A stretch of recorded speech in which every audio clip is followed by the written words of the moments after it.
عمل صالح لار اختیار کا د دې انسان د لپاره الله فرمایي او عدت للمتقین جنت تیار دی او جنت د دې خلکو په انتظار دی. نو دا مرګ او دا جون الله جل جلاله د دې لپاره راکړی چې انسان لږ سوچ وکړي، انسان دا فکر وکړي چې نن ما یو جنازه وکړه، اوس سبا پته نه لګي او نن هم پته نه لګي کیدای شي زما جنازه وشي، کیدای شي زما جنازه وشي. دا هر یو جنازه د انسان لپاره یو عبرت دی، دا هر جنازه د هر انسان د پاره عبرت دی. او دې ته ګوري حضرت حسن بصری رحمت الله علیه یو انسان راو او ورته وایي چې اے حسن بصری ماته یو نصیحت وکړه. نو حسن بصری رحمه الله تعالی تنه تپوس کوي چې پلار دې ژوندی دی که وفات شوی دی؟ چې پلار مې وفات شوی دی، پلار مې وفات شوی دی. نو حسن بصری رحمت الله علیه ورته ښایسته خبره کوي، وی وګوره وی مرګ ستاسو کور ولیدو، مرګ ستاسو کور ولیدو، او تا ته به زه څه نصیحت کوم؟ د دې نه غټ نصیحت بل نشته چې نن د پلار روان شو سبا ستا نمبر دی، چې نن د پلار روان شو سبا ستا نمبر دی. نو دا ژوندون الله جل جلاله ډېر مختصر موتاله راکړی دی، ډېر مختصر دی، دومره مختصر دی چې د دې څه انتها نشته، د اختصار څه انتها نشته. نن ماشومتوب دی او سبا ځواني ده او بل ورځ بوډاتوب دی او پته نه لګي چې انسان ته بوډاتوب ملاویږي که نه ملاویږي. په ځوانۍ کې الله طرف نه حکم راځي، الله فرمایي یسألونک عن الروح قل الروح من امر ربي. تا نه د روح باره کې تپوس کوي نو ته ورته ووایي دا روح څه دی؟ دا خو زما د الله حکم دی، دا د پروردګار حکم دی. که هر کله د الله طرف نه حکم راځي نو د دې انسان روح به الله جل جلاله واخلي. د دنیا دا ټول ساینسدانان دې راغونډ شي او د دنیا دا ټول عالمان دې راغونډ شي او د دنیا دا ټول تعویذګري دې راغونډ شي او د دنیا دا ټول زبرګان دې راغونډ شي او طاقتور خلک دې راغونډ شي او وزرا عمرا او صدور ټول دې راغونډ شي، لیکن د دې انسان په ژوندون کې یو منټ هم نشي زیاتولی، یو سکند هم نشي زیاتولی. زی په زی الله جل جلاله فرمایي لا یستأخرون عنه ساعة، د دې نه به ګورې یو سکند هم خوا نه ځي، ولا یستقدمون او نه به د دې نه مخکې کېږي کوم وخت چې د الله طرف نه مقرر دی. او الله فرمایي وی د دې علم ما سره دی، د دې علم ما سره دی چې کوم ځای کې به انسان مري، د دې علم ما سره دی چې په کوم وخت کې به انسان مري، په کوم حالت کې به انسان مري. دغه علم د الله جل جلاله په لاس کې دی. که الله جل جلاله موتا ته د مرګ علم راکړی وی چې ما ته د خپل مرګ پته ولګي، ما ته د خپل مرګ پته ولګي، کال پس به مرم، 2 کاله پس به مرم، 3 کاله پس به مرم، اړو 50 کاله پس به مرم، نو انسان به د غم نه په دنیا کې اسم نو سټلی، اسم به نو خوړلی، انسان سره به غم و چې بی را روان دی مرګ. لیکن په دې کې هم د الله حکمت دی چې مرګ پټ کو چې کله به راځي او په څه وخت به راځي او په څه حالت کې به راځي. بهرحال زما ستا په ذمه دا فکر دی چې حسن خاتمه دې راته الله جل جلاله نصیب کړي. مرګ خو اسم را روان دی، د مرګ نه انکار نشته. د انبیا علیهم الصلاة والسلام غوندې ښکلي مخلوق هغوی نه هم الله جل جلاله ارواح واخیستو او هغوی هم الله جل جلاله د دې دنیا نه په پرده کې کړه. د محمد رسول الله صلی الله علیه وسلم غوندې هستی چې د نبی علیه الصلاة والسلام غوندې هستی نه په دنیا کې شته او نه به راشي، نه په دنیا کې شته او نه به راشي. حضرت جبریل علیه الصلاة والسلام وفرمیل، نبی علیه الصلاة والسلام ته وفرمیل قلبت مشارق الارض ومغاربها، یا رسول الله د دنیا دا مشرقونه مې موکتو او د دنیا د مغربونه به موکتو او په اسانه محاوره کې چې د دنیا ګټ ګټ مې لټ پلټ کو او د دنیا ګټ ګټ کې وګرځېدم، لیکن یا رسول الله ستا غوندې انسان او ستا غوندې هستی او ستا غوندې برتبې والی ما بل یو شخصیت هم پیدا نه کړ، ما بل یو شخصیت هم پیدا نه کړ. نو رسول الله صلی الله علیه وسلم رحمت للعالمین او د الله جل جلاله خوښ پیغمبر او د ټولو پیغمبرانو امام او سید الانبیاء دی. نبی علیه السلام فرمیل انا سید ولد آدم یوم القیامة ولا فخر، وی زه به د قیامت په ورځ د ټولو ابن آدم او د آدم علیه السلام څومره چې اولاد دی د دې ټولو سردار یم د قیامت په ورځ، ولا فخر، په دې باندې زه فخر نه کوم. لواء الحمد بیدی، نبی علیه السلام فرمای چې د الله د تعریفونو جنډه به زما په لاس کې وي، د الله د تعریفونو جنډه به زما په لاس کې وي. او نبی علیه الصلاة والسلام فرمای چې کله دا ټول خلک په تکلیف کې شي او کله یو پیغمبر لذي او کله بل پیغمبر لذي او کله آدم علیه السلام بیا نوح علیه السلام بیا ابراهیم علیه السلام بیا موسی علیه السلام بیا عیسی علیه الصلاة والسلام، اخر به راشي د رسول الله صلی الله علیه وسلم په حضور کې او د نبی علیه الصلاة والسلام په شان کې به دا درخواست وکړي چې یا رسول الله وګوره دا ټول خلک څونه په غم کې دي، دا ټول خلک څونه په غم کې دي هسې خو رسول الله صلی الله علیه وسلم خپل امت سره مینه محبت دی لیکن په دغه وخت کې به نور امتونه هم د رسول الله صلی الله علیه وسلم احسان ومني وجه دا ده چې دغه وخت کې به نبي کریم صلی الله علیه وسلم الله ته سفارش کوي او د نبي علیه السلام په سفارش باندې به حساب او کتاب شروع شي نبی علیه الصلاة والسلام فرمایي وایي زه به لاړ شم او د الله په حضور کې به سجده ولګوم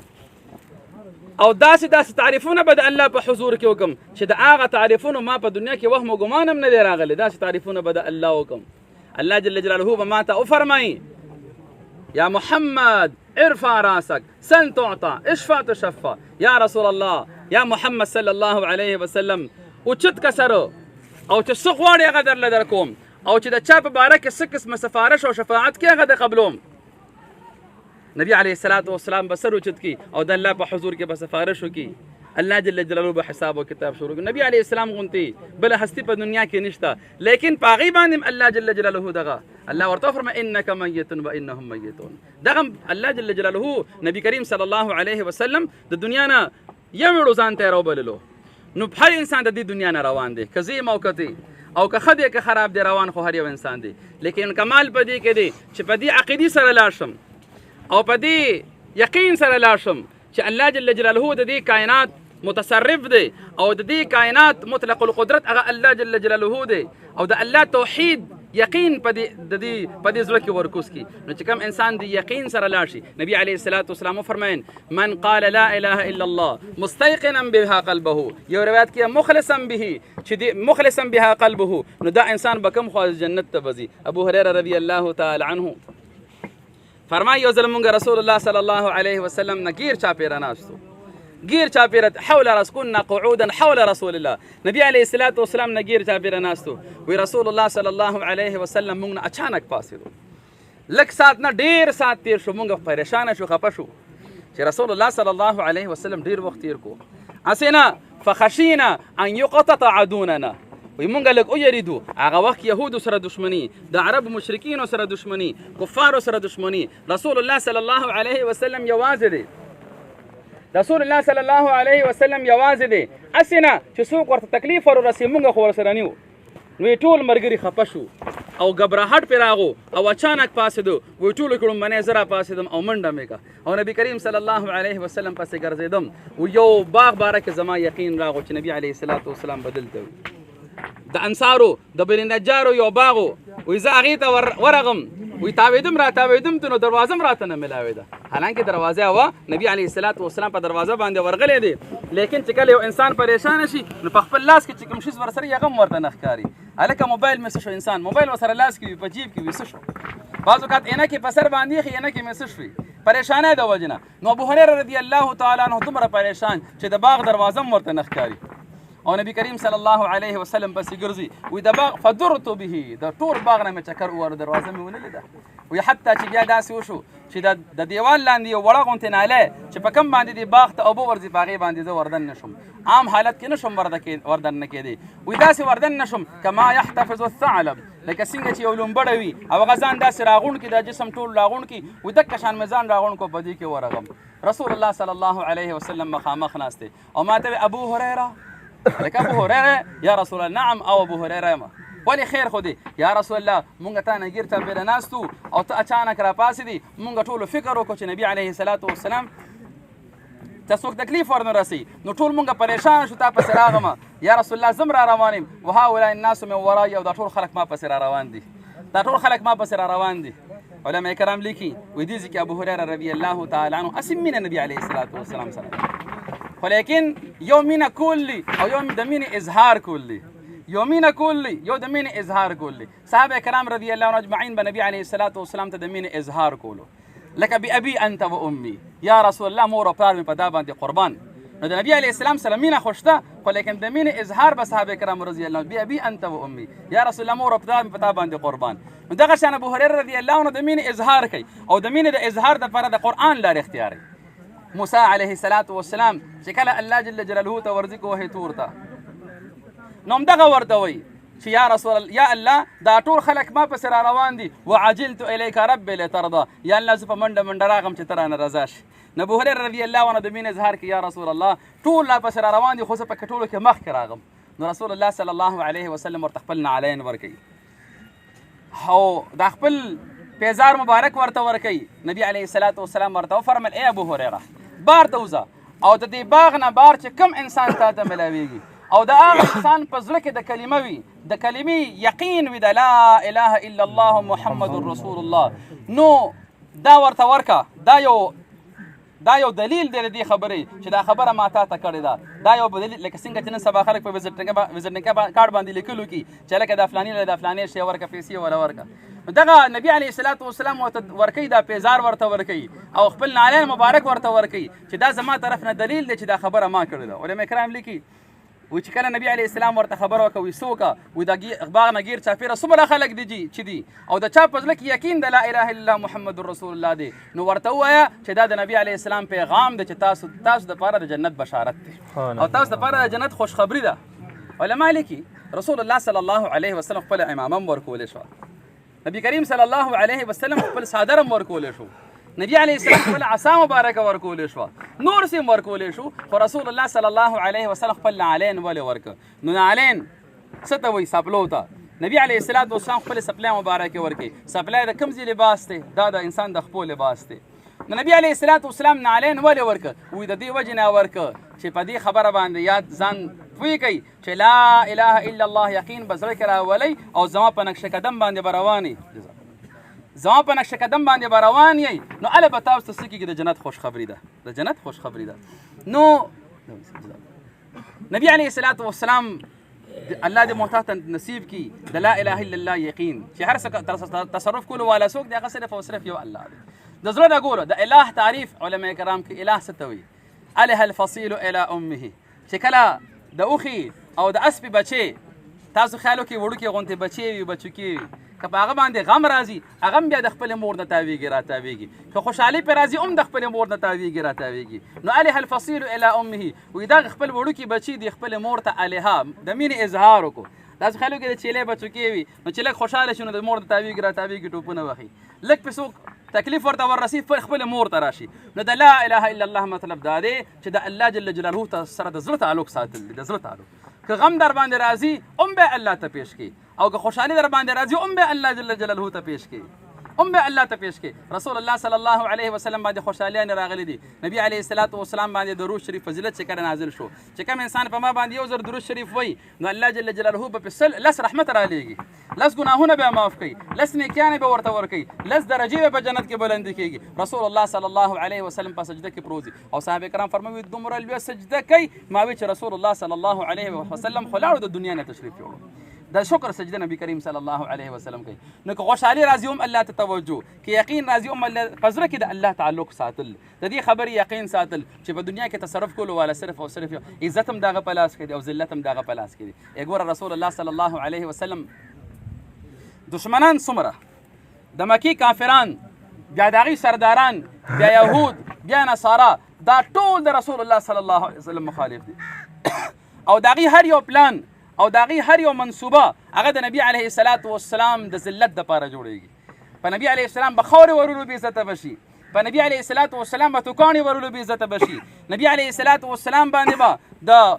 د اوخي لرې ور واچو نبی علیه السلام به بې عزته شي نبی علیه السلام ته به دروغجن و نبی علیه السلام به بې عزته شي نبی علیه السلام ته به ساحر او کاهن او جادوګر و نبی علیه السلام به بې عزته شي نبی علیه الصلاة والسلام به دروغجن و نبی علیه السلام به بې عزته شي. لیکن وایه الله جل جلاله چې کله عزت چاله ورکوي دا ټول اسباب د بې عزتۍ دي لیکن نبی کریم صلی الله علیه وسلم ته الله څه ورکړه؟ عزت یې ورته ورکړه. چې کله طایف ته ځي رسول الله صلی الله علیه وسلم طایف کې ټول سرداران ګور نبی علیه الصلاة والسلام تقریبا 87-90 کیلومتر نبی علیه السلام سفر کوي او سفر هم د غر سفر دی. طایف ته دی الله معتبود لیکي داسې اوچت لکه څنګه زموږ امرې دی یا چراټ دی دقه شان اوچت سفر دی.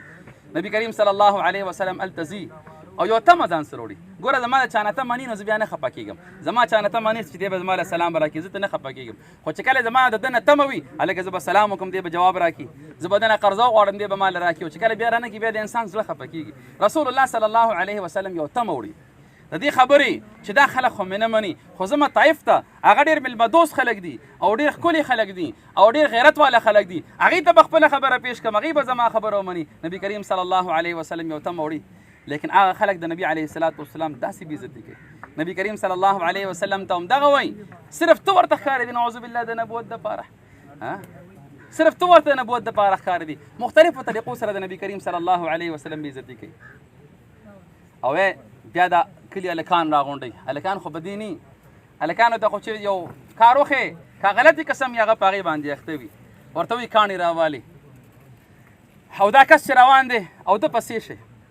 پسې شي او تر څوم چې د طایف نه نه ویستې نو په دې کاڼو باندې ولې رسول الله صلی الله علیه وسلم پسې شو د طایف نه بار چېرته ډېر یو لرې باغ دی بیا هغه ځای ته رسول الله صلی الله علیه وسلم چې راغی لږ په سکون شو هغه ځوانان هلکان ټول تښتېدي زید رضی الله عنه ورسره دی وایي نبي علیه الصلاة والسلام باندې دومره وینې راغې د کاڼو د وجې نه دومره وینې راغې چې د نبي علیه الصلاة والسلام خپې مبارکې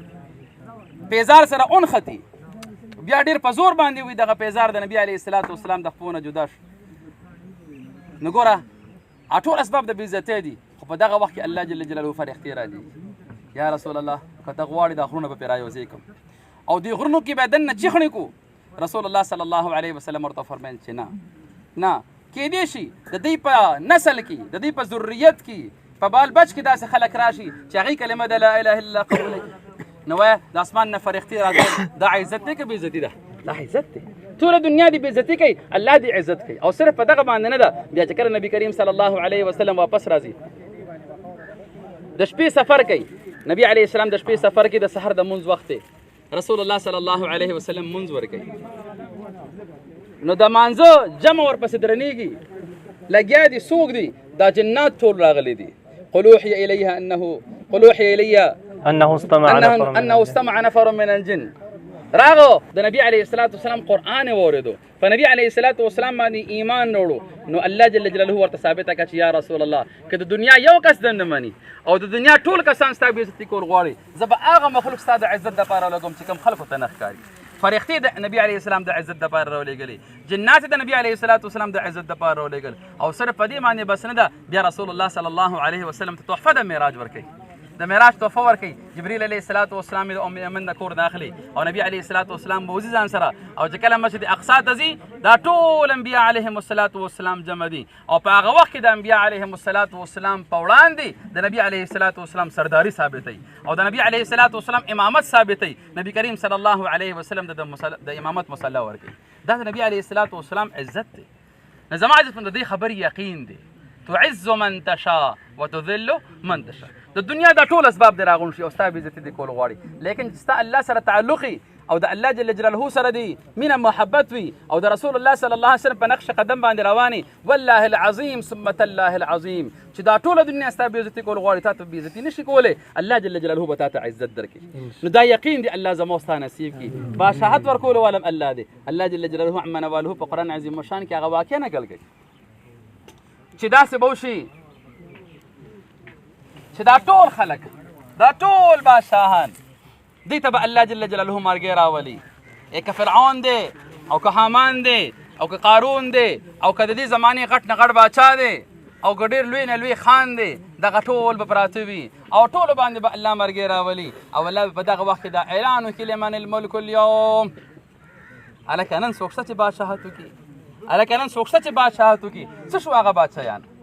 چې چا به وي چې زما د حکم نه بغیر دم نشي کېدی او دم نشي کېدی چا به وي وهذه الانهار تجري من تحتي وایي دا ټول اوبه زما په قبضه کې دي چا به وي په دنیا کې تصرف زه کومه چا به وي دا انور او سپوږمۍ دا زما په تصرف کې دي چا به څه وي چا به څه وي الله فرمایي لمن الملک اليوم نن بادشاهت ده د راپاسې کړي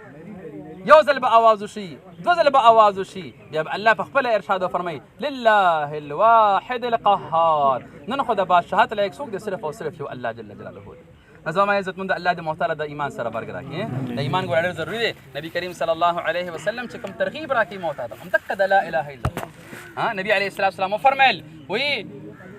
مفاتيح الجنة شهادة أن لا إله إلا الله د جنت کنجي د جنت چابیانې څه دي هغه د لا اله الا الله ګویي ورکول دي او لا اله الا الله صرف په ژبه باندې نه په زړه کې دغه یقین ورکوزول دی په دنیا کې متصرف الله دی په دنیا کې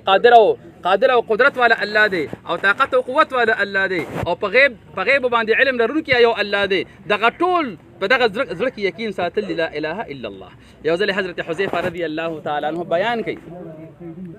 په کوفه کې خلکو ته بیان کوي او دغه بیان دوران حذیفه رضی الله تعالی عنه د رسول الله صلی الله علیه وسلم یو حدیث نقل کو دغه مفهوم داسې دی چې یو زمانه به راشي په دې خلکو باندې او نه به قرباني پیژني او نه به حج او عمره او زکات اسم نه پیژني مونځ به هم نه پیژني صدقه به هم نه پیژني الله جل جلاله به حکم وکړي دا قرآن عظیم الشان به دغه خلکو نه اوچت شي قرآن به د خلکو نه اوچت شي دا خلک به پریشانه شي هلکه ګناهونه خو اسم ډېرو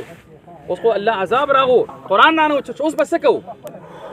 هغې کې چې کوم بوډاګان مشران به یو خبره وکړي هلکه وایي موږ د خپلو مشرانو نه یو کلمه اورېدلې وه لا اله الا الله راځئ چې بس دغه کلمه وکړو که نه لا اله الا الله لا اله الا الله او بیا حذیفه فرمیل وایي نه به مونځ پېژني نه به زکات او روژه پېژني یو شاګرد دی سلا رحمه الله تعالی بعضې وایي صحابي دی رضی الله عنه نو هغه به ترنه تپوس کوي ای حذیفه چې نه مونځ پېژني نه روژه پېژني اسم نه پېژني نو لا اله الا الله به دې انسانانو ته څه فایده ورکړي حذیفه رضی الله تعالی عنه خاموش دی بیا ته نه تپوس کوي بیا حذیفه رضی الله عنه خاموش دی بیا ته نه تپوس کوي بیا حذیفه رضی الله عنه خاموش دی اخر کې ورته حذیفه رضی الله عنه جواب ورکوي یو ځل نه دوه ځل نه درې ځل ورته فرمایل تنجیهم من النار تنجیهم من النار تنجیهم من النار چې دا لا اله الا الله به دا خلک د جهنم د اور نه بچ کړي د جهنم د اور نه بچ کړي من قال لا اله الا الله دخل الجنه د انسان سره د جنت وعده ده زما عزت مندیو خو په دې باندې فخر وکړو نبی علیه السلام فرمایي که نه وایي د ایمان خوږوالی الله ورکړي هغه انسان ته من رضي بالله ربا وبالاسلام دینا وبمحمد رسولا صلی الله علیه وسلم نبی علیه السلام فرمایي وایي چې کوم انسان دا درې فخره کوي که نه درې فخره نو الله جل جلاله دې انسان ته د ایمان خوږوالی ورکړي یو په دې خبره باندې دې فخر کوي چې زما رب څوک دی هغه الله جل جلاله ما فلانې نه ساتي ما ډنګلې نه ساتي په دنیا کې مې څوک مخلوقات نه ساتي ساتلو والا څوک دی الله جل جلاله دی رضي بالله ربا وبالاسلام دینا او په دې خوشحاله دی فخر کوي چې ما ته الله د اسلام دونه ترا کړی دی دا مو چې فلاني انګريز مونږ نه ښه دی او فلاني ملک هېڅ څوک هم مونږ نه ښه نه دي مونږ ته الله یو بهترینه طریقه را کړې ده هغه د اسلام طریقه ده په اسلام باندې راشه وبالاسلام دینا وبمحمد صلی الله علیه وسلم رسولا د نبی علیه الصلاۃ والسلام پر رسالت باندې خوشاله دی یا الله ستاسو شکر دی چې د محمد صلی الله علیه وسلم په امت کې پیدا کو او د نبی علیه الصلاۃ والسلام پر رسالت کې الله مونږ ته واستې حصہ راکړه مونږ د نبی علیه الصلاۃ والسلام امتیان نو په دې باندې فخر چې کوم انسان په دې باندې فخر کوي نبی علیه السلام فرمایي ذاق طعم الايمان دې انسان ته الله د ایمان خوږوالی او ذایقه نصیب کړي نو دې باندې زما عزتمندو په دې باندې مرګ په مام را روان دي پته را کله راځي پته نشته نن ماښامې به مونږ کې څوک ویني که نه به ویني